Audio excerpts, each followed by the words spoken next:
वो अमरीश महाराज चक्रवर्ती सम्राट होकर के 8 पहर ठाकुर जी की सेवा कर रहे हैं। वो महीने की दोनों एकादशी का निर्जला व्रत करते हैं। ऐसे ऐसे राजा सूर्य वंश में आए। अमरीश महाराज की सुरक्षा में भगवान का सुदर्शन चक्र 24 घंटे लगा रहता है। सुदर्शन चक्र जिनकी सेवा किया करता है, ऐसे धर्मात्मा राजा अमरीश सूर्य वंश में जन्म लेकर के आए। अच्छा, इस वंश के एक और बड़े प्रसिद्ध राजा हुए जिनका नाम है महाराज युवनासुर। इनके घर भी संतान नहीं भई तो यज्ञ कराया। यज्ञ में ब्राह्मणों ने मंत्र पढ़ पढ़ के अभिमंत्र जल को घड़े में भरना प्रारंभ कर दिया। बोले जिस दिन घड़ा भर जाएगा उसी दिन इस यज्ञ की पूर्णाहुति होगी। तो घड़े को भरने में लगभग 6 महीने लग गए। 6 महीने तक वो यज्ञ चला। और जिस दिन पूर्णाहुति भई सब लोग इतने थक गए कि यज्ञशाला के आसपास ही सब पैर फैला फैला करके सो गए, किसी को होश ही नहीं रहा। और आधी रात के बाद में राजा जी की आंख खुली। राजा पानी पीने के लिए यहाँ वहां भटकने लगे, लेकिन राजा को कहीं भी जल प्राप्त नहीं हुआ। तो रात्रि के अंधकार में राजा यज्ञशाला में ही प्रवेश कर गए। वो यज्ञशाला में वही अभिमंत्र जल का घड़ा भरा हुआ था। उसमें जो जल भरा था उसमें संतान देने का सामर्थ्य था। उस जल को प्रातः होते ही रानी जी को पिलाया जाना था। लेकिन रात्रि के अंधकार में राजा ने वही घड़ा उठाया और एक झटके में ही गटगटा करके पूरे घड़े का जल ही पी गए। घड़ा खाली हो गया। और जैसे ही प्रातः भई ब्राह्मण यज्ञशाला में आए, उन्होंने जल के घड़े को खाली देखा तो सब ब्राह्मण घबराए। धीरे धीरे ये बात राजा को पता लगी तो दौड़े दौड़े राजा गुरु जी के पास में आए। गुरुदेव, हमसे ही भूल हो गई, हमसे ही गलती हो गई और हम ही उस जल को पी गए। गुरुजी ने कहा, महाराज ये आपने क्या कर दिया? क्या हुआ? अरे महाराज, वो संतान देने वाला जल था। जो उस जल को पिएगा उसे ही संतान होगी, ये उस जल में प्रभाव था। अब पीना था रानी जी को और पी गए राजा जी। अब राजा घबराए, गुरुजी अब क्या होगा? गुरुदेव ने कहा, अब क्या होगा ये तो भगवान जाने। हम तो बस इतना जानते हैं कि हमारे मंत्र बेकार होने वाले नहीं है महाराज। अब आपने जल पिया है तो आपसे ही पुत्र होगा। राजा का ही पेट बड़ा होने लगा। कालांतर में हमारे महात्माओं ने शल्य चिकित्सा के माध्यम से ऑपरेशन करके महाराज युवनासुर के पेट को फाड़ करके सुंदर से बालक का जन्म कराया। बोलिए राधे राधे। जन्म लेते ही बालक जोर जोर से रोने लगा। अब बड़ी परेशानी से दुग्धपान कौन कराए? तो स्वर्ग से इंद्र आए। इंद्र ने अपने बाएं हाथ की उंगली को काट करके बालक के मुंह में उंगली लगाई और कहा, मां धाता, मैं ही तेरी मां हूं। और बालक का नाम हुआ मान धाता। ये जो मान धाता है ये पिताजी के पेट से प्रकट भय।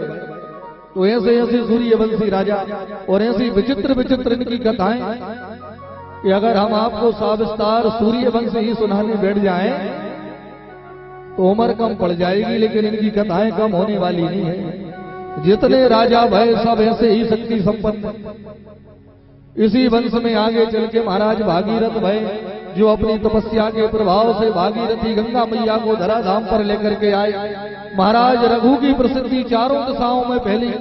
इसी वंश में महाराज दिलीप का जन्म हुआ, जिनकी गौ भक्ति बड़ी प्रसिद्ध है। जिन्होंने गाय माता की रक्षा के लिए शेर के सामने जाकर के लेट गए महाराज और कहा, ए सिंह, ये गाय तुम्हारे लिए केवल एक पेट भरने का साधन होगी। ये गाय तुम्हारे लिए केवल एक जानवर होगी, लेकिन ये गाय हमारी माँ है। अगर तुझे भूख लगी है तो हमें खा करके पेट भर ले, लेकिन हमारी गाय माता को हाथ मत लगाना। शेर ने महाराज को प्रणाम किया, धन्य है राजा, एक साधारण सी गाय के लिए स्वयं प्राण देने को तैयार हो गए। ऐसे महाराज दिलीप किसी सूर्य वंश में जन्म लेकर के आए। महाराज हरिश्चंद्र, जिनकी सत्यता के प्रमाण आज भी दिए जाते हैं, वो भी सूर्यवंशी राजा ही थे। इसी वंश में महाराज अज हुए। वो अज के घर में महाराज दशरथ आए। दशरथ जी महाराज के 3 विवाह भये, लेकिन संतान के लिए ये भी प्राय परेशान ही रहे। इनके घर भी संतान नहीं हो रही थी। जब वाल्मीकि रामायण में लिखा है कि दशरथ जी की उम्र जब 60,000 वर्ष की हो गई, कितनी उम्र हो गई? 60,000 वर्ष की उम्र हो गई, तब भी इनके घर संतान नहीं भई। तो एक दिन राजा विचार कर रहे हैं, बेटे बेटे क्या यह सूर्य वंश दशरथ से ही समाप्त हो जाएगा? मेरे बाद इस वंश को आगे बढ़ाने वाला कोई नहीं आएगा। राजा आज संतान के लिए थोड़े से चिंतित हो रहे हैं।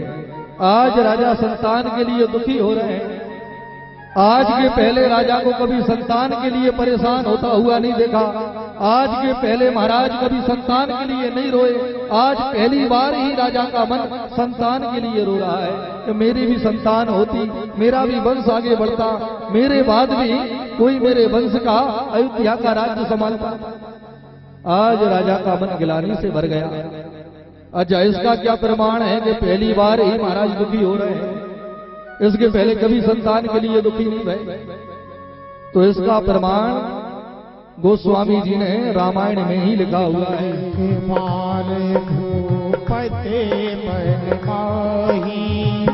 भई कलान मोल सुत नाही, पते मन माही भई कलाने मोल सुत नाही। राजा का मन भर गया। और देखो, जब जीवन में दुख आए ना, तो अपना दुख सुनाने के लिए केवल हमको दो ही दरवाजों पे जाना चाहिए। एक भगवान का दरवाजा और दूसरा गुरु का दरवाजा। राजा जब दुखी भये तो गुरु जी के पास में गए। वो ऐसा नहीं है कि चक्रवर्ती सम्राट है तो गुरु जी कोई बुलवा लिया हो, नहीं। स्वयं राजा चल करके गुरु जी के पास में जा रहे हैं अपना दुख सुनाने के लिए। गुरु ग्रह गया तुरंत मैं ही पाना, गुरु ग्रह गया तुरंत मैं ही पाना।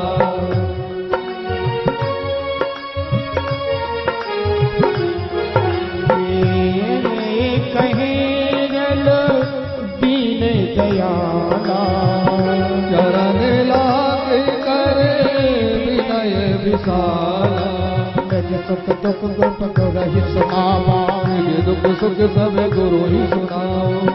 विशिष्ट बहु विधि समझाओ, विशिष्ट बहु विधि समझावा। श्री राम जय राम, जय जय राम, श्री राम जय राम, जय जय राम, श्री राम जय राम, जय जय राम, श्री राम जय राम, जय जय राम। महाराज सीधे गुरु जी के पास में गए। गुरु जी को जाकर के अपना पूरा दुख और सुख सुनाया। निज दुख सुख सब गुरु ही सुनाए। वो कहे वशिष्ठ बहुविधि समझे। गुरु जी बैठाल करके बहुत सुंदर शब्दों में महाराज को समझा रहे हैं। राजन धरहु धीर हुई है सुतचारी। अरे धैर्यवान बनो महाराज, तुम्हारे घर तो 4 पुत्रों का जन्म होगा। दशरथ जी ने कहा महाराज और कितना धैर्य धारण करें, 60,000 वर्ष की उम्र हो गई, अब धैर्य धारण नहीं होता। गुरुदेव आप तो ऐसी कृपा करें कि जल्दी ही हमारे घर संतान का जन्म हो। तो गुरु जी ने कहा फिर यज्ञ कराओ, क्योंकि आपके तो खानदान की परंपरा है, बगैर यज्ञ के संतान होती ही नहीं है। तो दशरथ जी ने कहा महाराज सामग्रियों की कमी नहीं है, आप यज्ञ कराने वाले हो, हम यजमान बनकर के यज्ञ करने वाले हैं, कल से ही यज्ञ प्रारंभ कराओ। गुरु जी ने कहा नहीं, उस यज्ञ को हम नहीं करा सकते। उस यज्ञ को कराने का अधिकार श्रृंगी ऋषि के पास में है। अगर श्रृंगी ऋषि आकर के वह यज्ञ कराएंगे राजन, तो तुम्हारा यज्ञ जरूर सफल होगा। तो श्रृंगी ऋषि को बुलाया गया। बहुत सुंदर यज्ञशाला का निर्माण हो रहा है। यज्ञ प्रारंभ हुआ।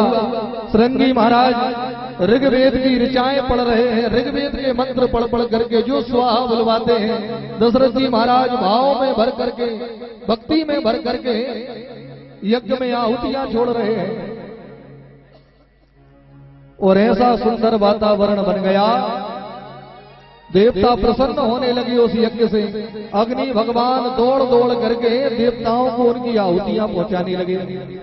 जिस देवता का नाम लेकर के आहुति जोड़ी जाती है, अग्नि भगवान तुरंत ही उनके पास में आहुति पहुंचा देते हैं। इसलिए थोड़े से समय में ही वह यज्ञ सफल होने लगा।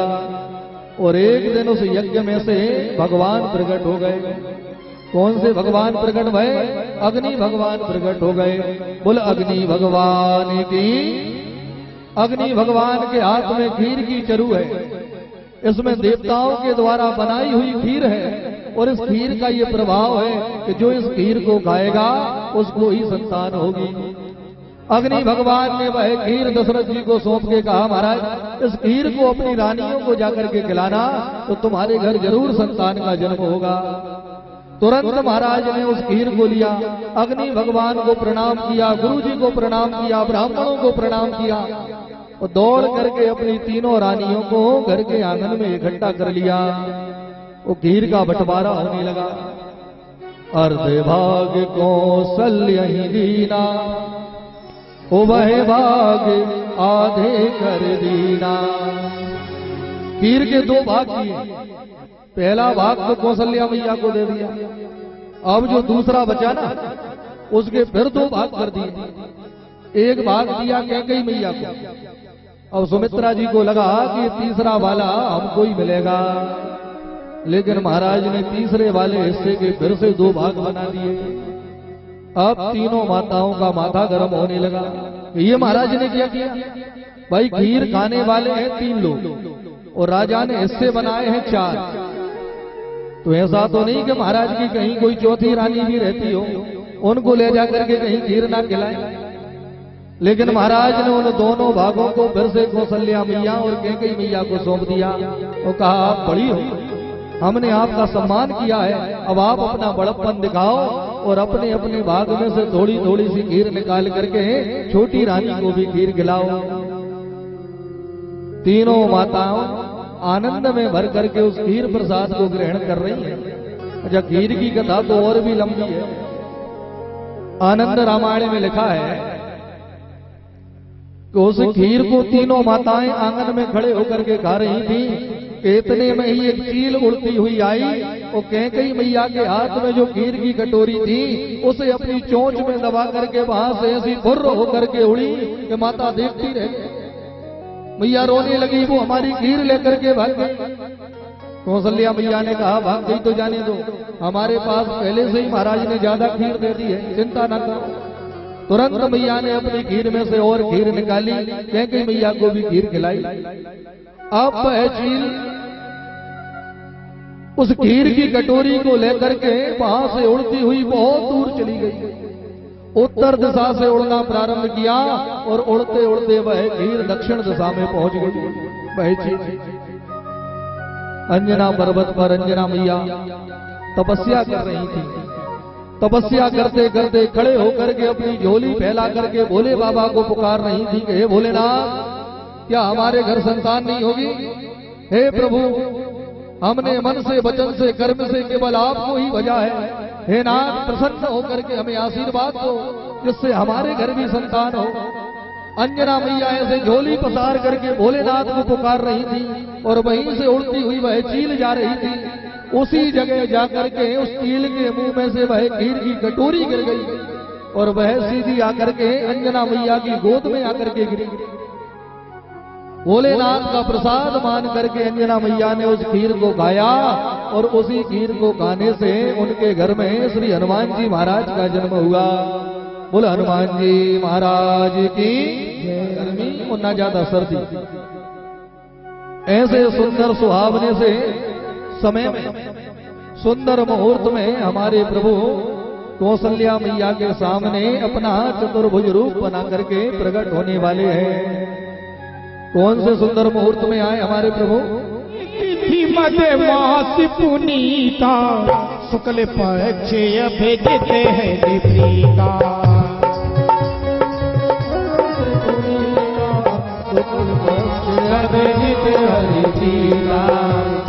तिथि मध्य मास मास पुनीता शुक्ल पक्षे अभिजित हरि प्रीता अभिजिति मधुमास पुनीता शुक्ल पक्ष अभिजित हरि प्रीता जित मसियत सीत न धावा अखिल लोक पावक विश्रामा श्री राम जय राम जय जय राम श्री राम जय राम जय जय राम। अपना चतुर्भुज रूप बना करके कौशल्या मैया के सामने आकर के प्रकट हो रहे हैं। भगवान के हाथ में शंख चक्र गदा पद्म सुशोभित हो रहे हैं।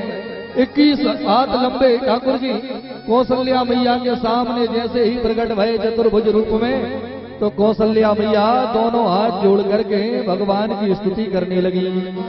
बोल राघवेंद्र सरकार की जय हो। हमारे मध्य में प्रभु पधारे हैं, तो आइए हम लोग भी मिलकर के भगवान की सुंदर सुंदर स्तुतियां गाते हुए बधाइयों में झूमेंगे। भगवान के प्रकट होने की हम सब मिलकर के खुशी मनाएंगे। इसके बाद फिर भगवान का विवाह उत्सव भी होगा। तो जिनको राम जी के प्रकट होने की खुशी हो, सब झूमते नाचते हुए उत्सव मनाएंगे। श्री राधे श्याम। भाई प्रकट कृपाला दीन दयाला मोहि माया हितकारी कौशल्या हितकारी हम सत्य महितारी गुनि मनहारी अद्भुत रूप विचारी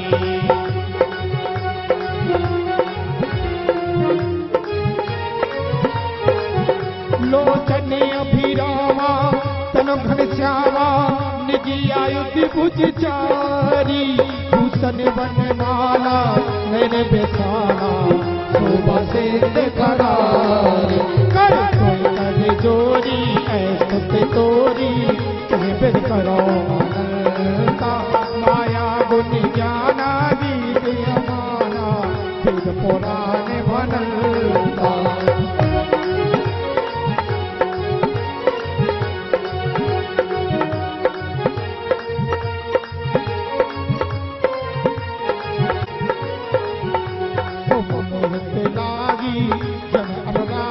प्रगट भयो श्री कंता तुम में लागी जने अनुरागी प्रगट भयो श्री कंता माँ आपने बोली सो मत डोली तरुतात रूपा जैसे सुशीलायत प्रियशीला यह सुख परम अनूपा सुन वचन सुजाना जग गाना बालक स्वरूपा जय चरित जुगावई हरि पद पावई तेरा परे भवकूपा कि विप्रधेन सुर संत हित लीन मनुज अवतार कि निज इच्छा निर्मति तनो माया गुण गोपाल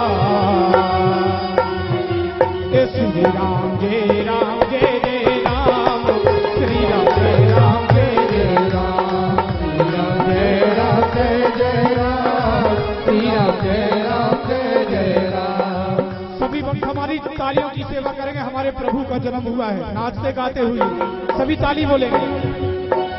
सत्य भगत हितकारी मेरे राम जी पधारे सत्य भगत हितकारी मेरे राम जी पधारे सत्य भगत हितकारी मेरे राम जी पधारे भगत हितकारी मेरे राम जी पधारे राम जी पधारे सिया राम जी पधारे राम जी पधारे सिया राम जी पधारे राम जी पधारे सिया राम जी पधारे राम जी पधारे सिया राम जी पधारे।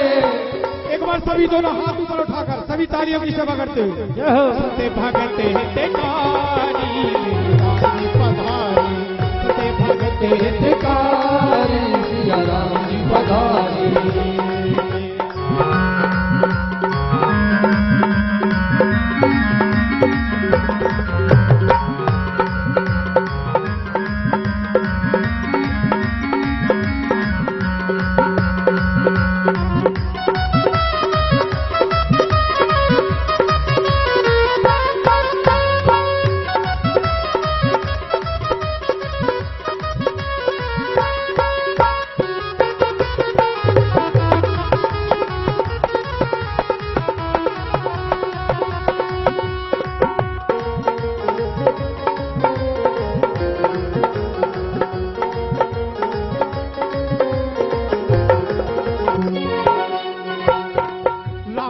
मन का ए शुभ अवसर राम जन्म का ए शुभ अवसर प्रगटे हुए सिंहासन पर राम भये सिंहासन पर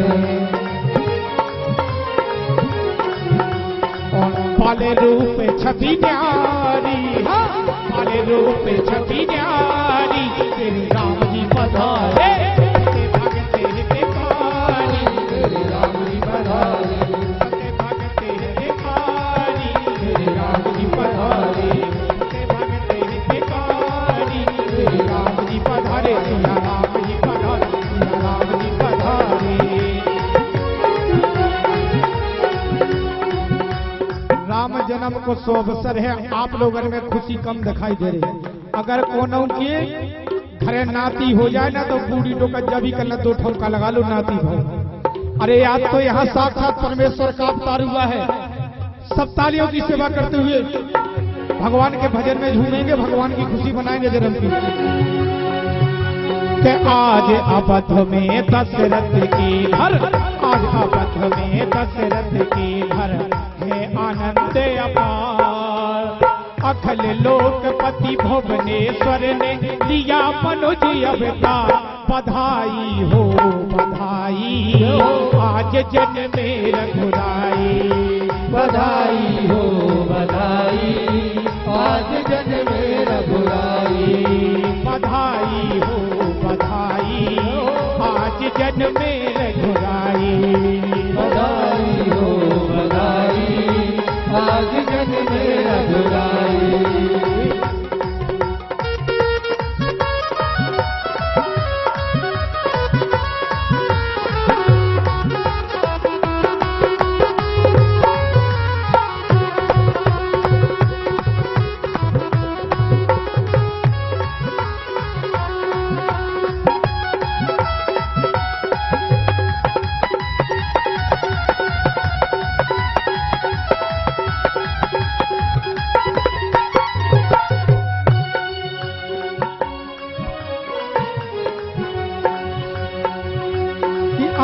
अवध में दशरथ जी मन में खुशी मनाए। ओ कौशल्या के कई सुमित्रा मन ही मन हर्षाए। मन ही के कई सुमित्रा मन ही मन हर्षाए। मन ही मन हर्षाए। आज अवध में दशरथ की घर है आनंद अपार। ओ अखिल लोकपति भुवनेश्वर ने लिया मनुज अवतार। बधाई ऐसे नहीं दी जाती, दोनों हाथ उठाकर दी जाती है बधाई। तो सभी बोलेंगे, हम बोलेंगे राम के भय की, आप कहोगी बधाई हो राम जन्म की। बधाई हो आज जन्मे रघुराई। बधाई हो बधाई आज जन्मे रघुराई। बधाई हो बधाई आज जन्मे रघुराई। बधाई हो बधाई आज जन्मे रघुराई। बधाई हो बधाई आज जन्मे